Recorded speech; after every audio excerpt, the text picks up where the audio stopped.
Bienvenue sur cette nouvelle formation concernant le dimensionnement d'un château d'eau à l'aide du logiciel Robot Structural Analysis. Dans cette vidéo aussi, nous allons mailler notre structure, la charger.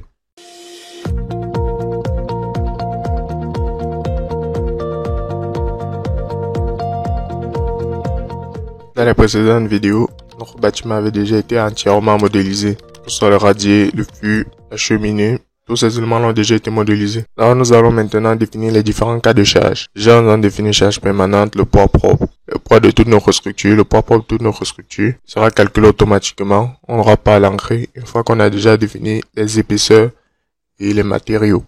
Nous allons définir une nouvelle charge permanente qui est ici la charge hygrostatique. La charge d'entretien, c'est une charge d'exploitation. Elle sera exercée sur notre coupole. Elle sera exercée sur notre coupole supérieure. Donc une fois que c'est chargé, nous avons déjà nos différents cas de charge. On peut fermer. Nous allons dans l'onglet chargement et nous allons définir les différentes valeurs de ces charges-là. Pour le poids propre, il s'agira juste du poids propre. On l'applique à toute notre structure. Et on a déjà défini les matériaux et les épaisseurs. Vous devez s'occuper de calculer ce poids propre-là et l'appliquer à toute notre structure en fonction des différents matériaux. Maintenant, nous passons aux charges hygrostatiques.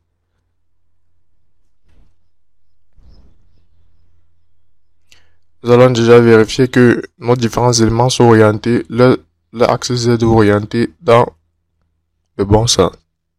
Généralement, la cuve n'est pas souvent orientée vers le bas. Donc, il faut donc inverser vers le bas.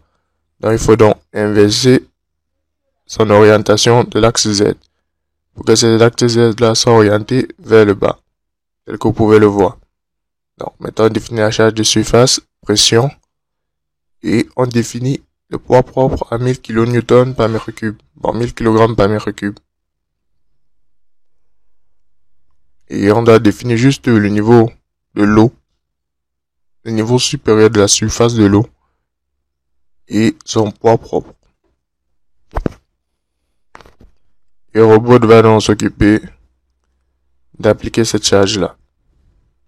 On sélectionne la cuve et on applique. Ok. En utilisant les plans coupants, on peut vérifier que la charge a été bien appliquée. Mais en faisant apparaître le symbole de charge, on voit bien que les différentes charges ont été bien appliquées. Nous devons maintenant isoler notre cheminée et notre coupole inférieure. Ok, on les sélectionne. On les isole. Bon, on s'assure que les axes Z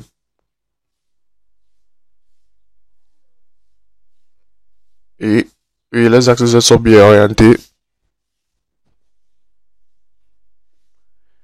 Et on a appliqué dans la charge hygrostatique. Maintenant, on va passer aux charges d'entretien. Et ces charges-là sont toutes des charges de surface, mais qu'on applique uniquement sur notre coupole supérieure. Donc, on définit sa valeur.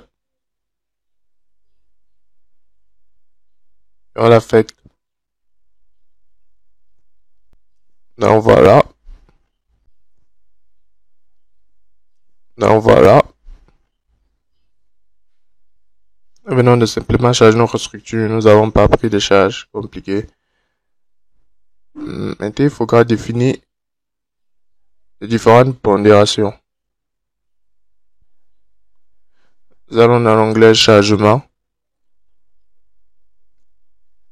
Et vous voyez dans le tableau, juste en bas, nous avons le tableau de chargement qui nous montre différentes valeurs de nos différentes charges que nous avons appliquées pour chacun des cas de charge. Nous définissons les pondérations comme pondération manuelle. On sélectionne à l'état limite ultime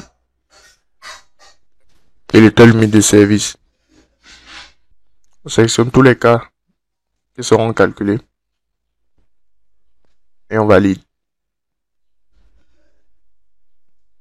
Venez de créer tous les différents cas de charge et les combinaisons de charge.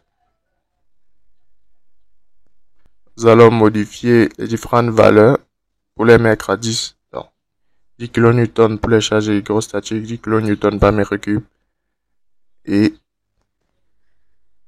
moins 5 kPa pour les charges d'entretien. Donc voilà notre structure chargée et les différentes pondérations, combinaisons de charges. Nous allons dès à présent simuler l'action du vent avec l'outil intégré de robot. Notre structure, nous allons se générer les charges de vent. Nous définissons les différentes directions du vent à considérer. Nous définissons la vitesse du vent et nous définissons le niveau du terrain. Nous sommes à 2 mètres. Nous définissons les différents éléments de notre structure qui seront soumis à cette action du vent-là. On sélectionne toute la structure sauf le radier. Une fois que c'est fait, on valide et on démarre la simulation.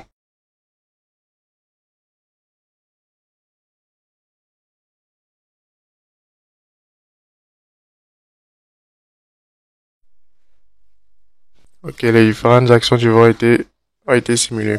Nous avons modifié notre radier pour qu'il ne soit plus un diaphragme rigide, mais qu'il soit considéré comme un élément de coque. Et nous allons maintenant modifier le modèle de calcul pour notre plancher pour qu'il devienne une coque.